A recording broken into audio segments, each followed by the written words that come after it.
Hi, it's me again, Jackie Turner with Bending Willow. And now the girls are in Twin Falls, Idaho, so we're on chapter 13. Let's see what happens next. The teddy bear turned out to be Mr. Witherspoon, or close enough to be his twin. Mia wouldn't leave him in the store, so Riley had to part with a precious $1. Then they walked to the Tasty Freeze to wait for it to open. Mia spun a complicated tale about how Mr. Witherspoon had escaped from the evil truck driver and traveled across the country in the cars of helpful boys and girls and found Mia again. Riley stared at the menu hanging in the window, trying to decide how best to spend their limited cash. She had to buy food for Mia. She didn't need any for herself, but Mia had to eat. The last real meal they'd had been the pizza in Wells, and Todd had shared some potato chips with them in the truck. Riley shivered, glancing around to make sure he was nowhere about. She decided the best deal was a $6 value meal that came with a hamburger, fries, and a Coke. Her stomach growled. Maybe I'll just have a couple bites, she decided. Riley stacked the change from her plastic bag in small piles to make sure she had enough. With a sigh of relief, she realized they would have almost $1 left over. $1 was not much when they still had to go 30 miles. How would they get to Wendell? Would there be another bus they could hide in? Or maybe she could find someone nice like Hubcap to give them a ride. But what if it turned out to be someone mean like Todd? Could she find another haystack?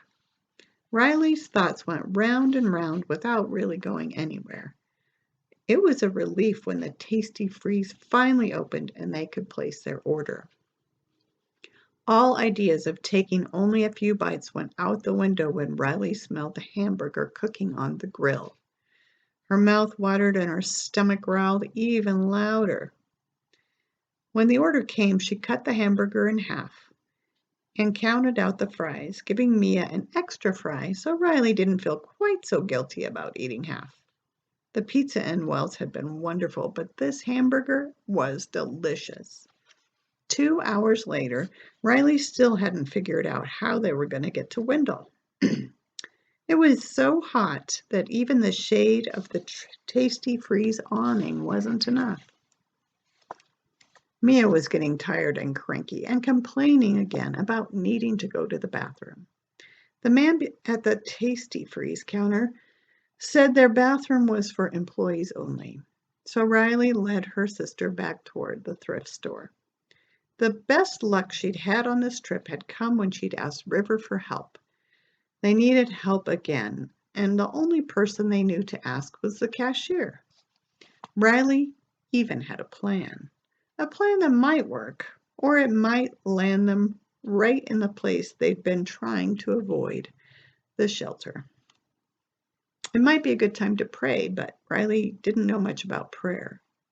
Her mom had said it was easier to hear God in the forest or at the ocean, but Riley couldn't see either one from where she was. She tried to picture what a forest or an ocean looked like, but her memories were a bit fuzzy. The oppressive heat burned her head and radiated up from the sidewalk. God, she whispered under her breath, desperate as she pulled Mia into the thrift store. We need a ride to my dad's house, and please make it a safe one. Once inside the store, they both groaned in relief as the cool air washed over them. The store was full of customers. Riley wondered how many were there to shop and how many were just there to cool off. She took Mia to the bathroom first, then approached the woman at the cash register with the cake-like hairdo. They had to wait their turn in line behind the woman, a woman so wide that Riley and Mia could stand side by side and no one could see them. Riley hoped Mia didn't get any bright ideas about hugging this woman, like she had hugged the large woman who'd made their breakfast at Burning Man. When the large woman's bulging bags were handed to her, Riley stepped up and gave her cashier her most pleasant smile. The bone-thin woman smiled down at them. Well, if it isn't stuff and nonsense, you came back to return the bear? Mia clutched Mr. Witherspoon tightly to her chest. No, Riley said quickly. We're wondering if you know any safe people in your store who might be going to Wendell. The woman stared at her as if her words made no sense. She repeated slowly, You want to know if there are any safe people to give you a ride to Wendell? Yes, Riley said and grinned again. How does Mia pull off charming so easily? Riley wondered as her cheeks began to ache from smiling. The cashier glanced down the growing line of people. You want to go see your pen pal? She asked. Well, maybe, Riley said, repeating the line she'd practiced at the Tasty Freeze. Actually, my grandma lives over there, and my aunt was going to take us today, but her car broke, and she said if we could get a ride, she'd come and get us tomorrow. Riley held her breath, hoping this was a good enough story, while the cashier took a pencil behind her ear and scratched her head up inside the cake hairdo. The cashier glanced at the line, and Riley looked back. 5 people.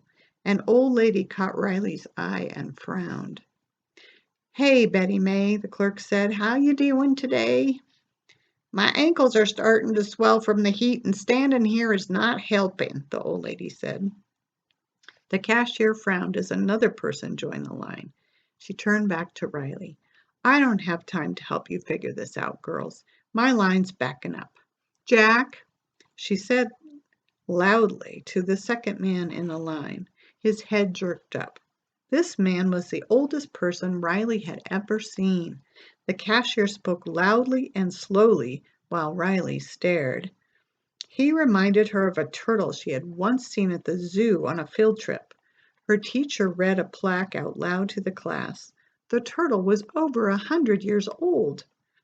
It had a long, wrinkly neck and a bald head, just like this man, Jack. Jack, take these girls to Wendell. They need a ride. Can you call them? Call their aunt. Help them figure it out. Jack looked down at the girls and up at the cashier. Without a word, he shuffled out of line and headed for the door, carrying a shirt he had not yet purchased. The shirt, Jack, yelled the cashier. Jack shuffled back to the counter and handed the shirt to the cashier, then shambled away again.